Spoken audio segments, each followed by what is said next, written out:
Hello, my mindful yogis. Welcome back to Move, Nourish, Heal. I'm Mike, and today we're going to do a mini workshop for downward facing dog pose, okay? And this pose is something, it's like in pretty much every vinyasa sequence that you'll do in like the vast majority of yoga practices that are not like, super gentle. There's probably going to be a down dog thrown in there. So I just want to talk through a few pointers, things that you can do to build strength and to increase mobility, as well as some things to avoid so that you don't build up injury over time, right? If you do things kind of that are out of alignment in your body and you're doing lots of down dogs in your yoga practice, over time that can definitely lead to like injury, like chronic pain that you're not really maybe sure where it's coming from. So we're going to talk through all of that.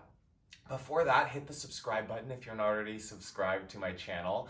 Please like the video, share it with anybody. And I've just recently created a Patreon account, so if you do want to support the channel and help me keep creating more videos, look for that link in the description below and you can join that community. We're just starting, so we'll see. I'd love to have you as a member of that. And we're just like, building more yoga, more mindfulness, and more delicious plant-based recipes. So all of that said, let's move into, let's take child's pose just to start, to kind of start feeling out the body, and we'll move into a down dog and then we'll talk through it, okay? So for child's pose, knees wide, toes touching. Start to settle in. Take your hands out in front of you and really allow the weight of the upper body to melt down towards the floor. And right away start to generate awareness in your hands, okay? So spread out your fingers, press down through all the knuckles on both hands. You can press down so much, start to feel like activation in the arms too. So lift your upper arm bones. So your elbows will lift, your forearms will lift a bit. Keep that, feel that like arm bones lifting up, your shoulder blades start to integrate a little bit more. Don't forget to breathe. Inhale. Really press all of your knuckles into the ground, your mat, feel that, sit deeper, and then come up to tabletop.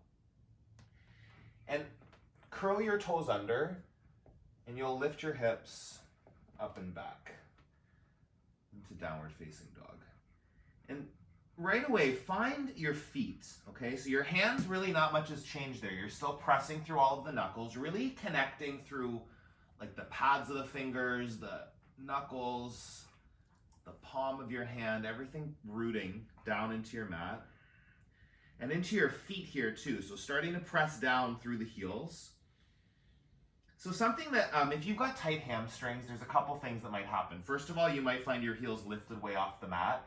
If they're a bit off the ground, that's totally fine, okay? And what you can do is try stepping in just a little bit closer. You might get a bit more access to the hamstrings, more stretch. But you don't want to be in agony, okay, right? So if your heels are lifted, that's fine. Taking a micro bend in your knees, that's going to help to release that tension as well. And like ultimately working towards straightening out the legs and grounding down through the heels as much as you can, okay? And getting the feet really active here, pressing down through the mounds of your big toes, the mounds of your pinky toes. And this activation through the legs here, starting to bring your inner ankles back, like energetically pull the inner ankles towards the back of your mat as you press down through the outsides of your ankles, really feeling. Your heels are behind your toes, so if you can kind of see your heels here, turn your heels back so that you can't see them behind your toes, and then really press through the four corners of the feet, the hands. Keep that lift through the upper arm bones.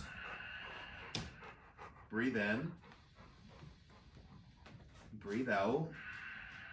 So as you're here, check in with a couple other things, all right? If you need to take rest, come down to your knees and just rest for a moment and then come back. Soften your elbows in down dog though, okay? So a tendency here will be to lock out the elbows. They'll get really rigid. Your elbows will start to face in like almost towards the front of your mat even maybe. Find this like micro bend, okay? So elbows facing towards center. Inner elbows, sorry. Your outer elbows facing out towards the edges of your mat, and just soften into that. Don't let that get rigid. Keep upper arm bones lifting, active through the shoulders. And again, with the knees, the same thing, right? If you have a micro bend for your hamstrings, great. And if you can straighten the leg, just make sure you don't lock out your knees, okay? I can actually only do it on one side here, but That's really common as well. The knees are soft. They're not rigid, even though your legs are as straight as you can get them, okay?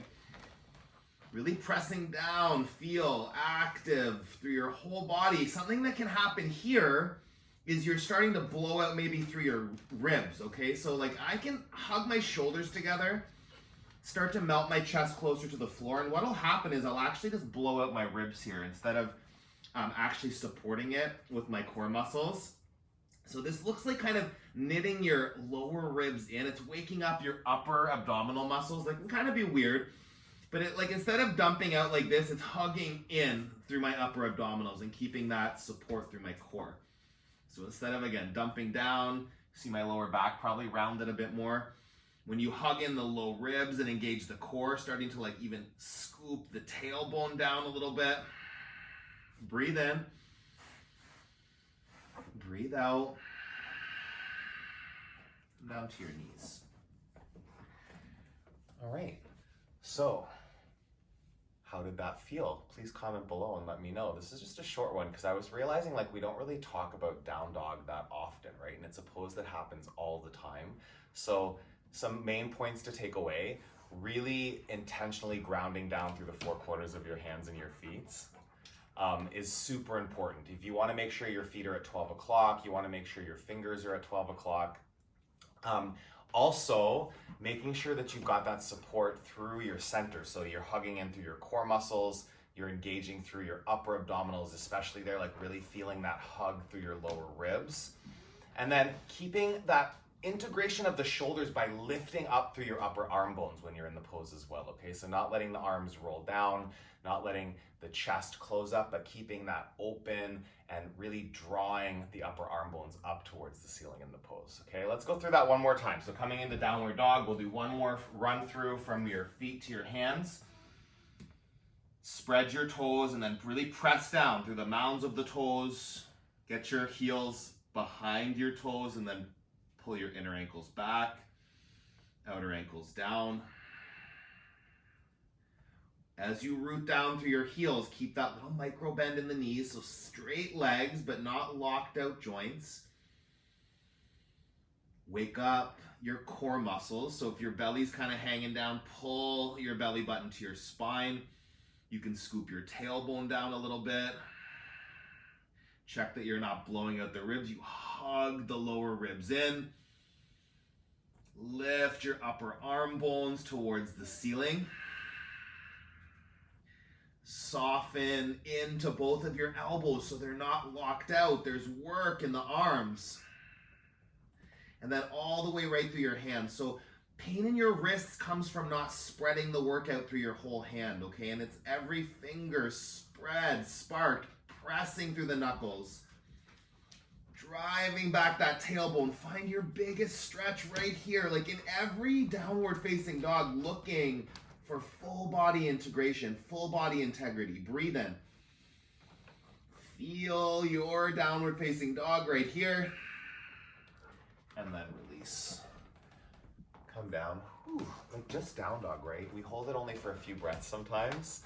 And if you just do down dog for like 30 breaths, I promise you, it will be a new experience if you've never done that before, okay? So please comment below.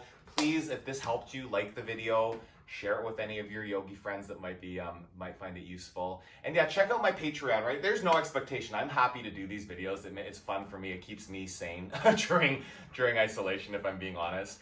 And but also like just definitely would really appreciate any support, especially for the food videos. It just helps me to buy ingredients and get everything kind of so I can be testing recipes and stuff. So yeah, check it out. Patreon link is in the description below. And have an awesome rest of your day. Keep moving your body, keep nourishing your body, and I will see you again really soon.